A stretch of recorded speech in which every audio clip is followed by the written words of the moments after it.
Ray Allen in Melbourne again. Has it been 25 years? Yep. 2000. You were here just before the Olympics, right? Yep. How's the city changed from then to now? What do you see that's different? I don't remember the city like this. Yeah. Yeah, because when I came back, I was so interested.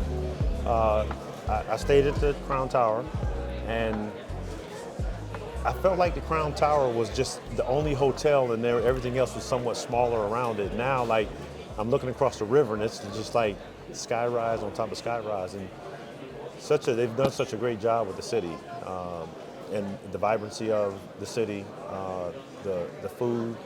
It's been so diverse. I've had some great meals and so much diversity. Yeah. Just walking through the streets. You sat courtside last night, and you were at the fan day, had a chat after the Pelicans practice. Did you ever think that there'd be this massive groundswell of support for NBA people and NBA greats in Melbourne? Well, I didn't really know Melbourne. I didn't know the culture.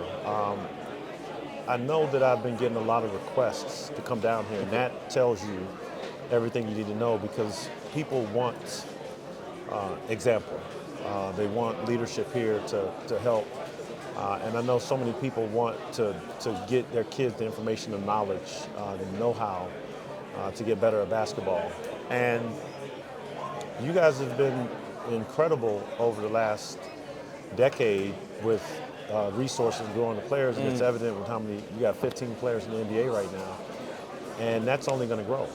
This is a big country, a lot of territories, and so much space. Basketball is easy with the ability to play and put a court everywhere, and anybody can play it. You don't have to be tall. I know that the misconception is bigger players are better, but it's not necessarily the truth. I saw Shane Ely last night for the first time, and I loved his demeanor. I loved his power, the way he played with, and he just had a great measure about him. And you teach all kids, like, you may not be tall, but play scrappy, be hard, be tough, and be a leader.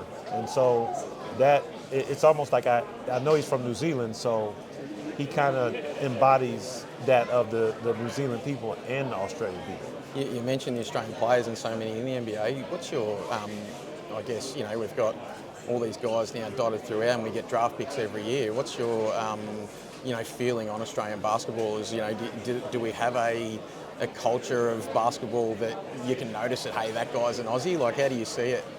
I don't think that there's an identifiable marker that you can tell. I know most of the Australian players that I know are very tough-minded. I played against Dellavedova quite a bit. He was a tough kid. Wasn't afraid of much. That's somewhat of the identity that the kids grow up watching.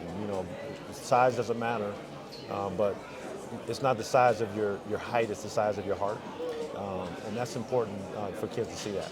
Sure. And post-career, you've been really savvy with your investments. I understand you've got a healthy fast food chain, and obviously you've got some great real estate investments. Have you got some advice for people that, once they finish their basketball career, or to be set up? Had you made sure you were set up for when you finished? Well, first when you're playing, it's important. There's a fine line between what you own, what you buy. Sometimes you don't need to buy everything. It's like making sure that you live in a nice home in a nice neighborhood. That's where our value is, in the homes that we buy. But just having good people around you that aren't sucking everything from you. People, having a circle of people who make sure they're encouraging you, educate you, inspiring you to be better. People who don't need your money, they have their own. So you listen to advice that they have, and how they make money and how they use money, and just constantly put good stuff out there. My restaurant, we're focused on trying to provide healthy eating for people. In America, we have to do a better job of what we eat, and then more importantly, what is in our food. We need to do the same thing here, mate. Yeah, and so we're organic fast food, so it's not chemically laced.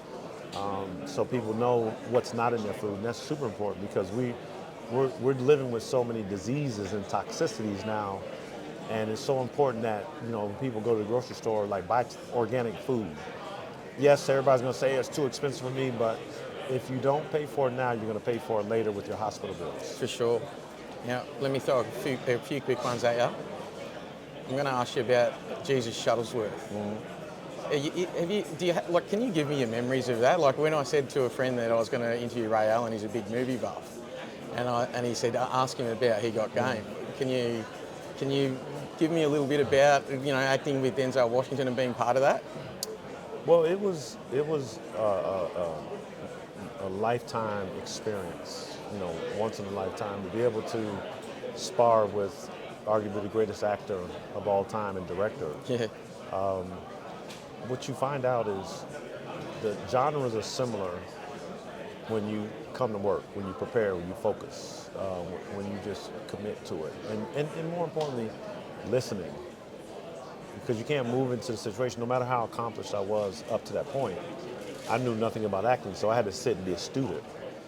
So you move into this new circle where I'm like, tell me what you want from me and I'll try to give it best. And when I don't deliver, just tell me. I can handle it, I can readjust, and I can figure it out. So I was around, quality people, professionals, and I just trusted in their direction, and I just kind of followed. Great. Social media is lit up with, it's great to see Ray Allen and Kevin Garnett in Melbourne together. Obviously, you've rekindled that friendship. It's sort of, is it? Are you sort of? Is there an excitement, I guess, to go? Okay, we've sort of put everything behind us, and now we can move forward as these, two legends of the game and celebrate the things that we achieved together. Well, it's extremely important. I remember when New Edition broke up. People went their own separate ways, and you're like, man, I grew up on these guys. I want to see a concert. I want to go and listen and celebrate. I know all the words to most of their songs, and as a kid, it takes you back to when you were a kid and when you were innocent. The nostalgia sparks up so many memories of your friends, where you lived, and sports is the same way. People want to know that they're heroes. If you're from Boston, they want to know that we're sitting around at a table somewhere just laughing, joking about old times, because it does take them back when it felt good to be a part of what we're doing. I seen a clip yesterday online. Michael Thompson, Byron Scott, Michael Cooper, AC Green, and Lakers greats, and James Worthy. They were all sitting at the table at one of their houses, and I was like, this photo's priceless because I grew up watching them. And so, business is business. And once you get past it, you get to this stage, it's like life is good. Life is too good to have grudges, to be upset over anything that happened. Like, we lived a great life, we still do. Basketball has been great to us, and so it's important that we only find ways to uplift the game and inspire young people to travel down this road, because it does so many wonderful things for us. For sure. Last one. You've had such a special career, but do you ever just sit back and how do you reflect on your own career? Do you have your own thoughts on it? Like when you sit back and just go, look at all these great things I've done to set yourself up for life, how do you reflect on it? I'm always, even, being in Australia and being recognized by people over here, like I'm 8,000 miles away from home. And it just speaks to the impact that I've had on the game, and the things that people have respected in me and the way I play the game. And now it seems like so many moons ago, but it's everlasting. I feel that way about the guys I grew up watching. When I still see them or talk to them, I'm like, I just remember where I was when this guy played and how great he was. And that's the responsibility of, when you grew up, you said they need to do something about it. And now we're they. Like, we have opportunity to change the world, to make it a better place, to bring people together, to encourage people to have great character and integrity, and not bully, and not focus on small, wars, belittling people. Like, if you just take care of your body, get proper rest, you'll live a good and strong health. And if you have things that go on, like you have people to help help you through it, and the sports gives you that foundation to understand.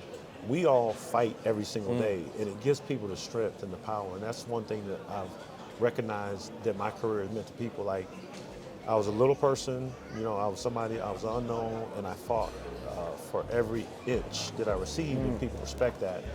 And that's what I want to try to get people in this building to start to understand, realize like you too can go on an incredible journey, but it's going to be difficult, but you just have to stick with it, and you'll have everything that you've ever dreamed of in your life. Amazing, Ray. Thank you so much. You're welcome.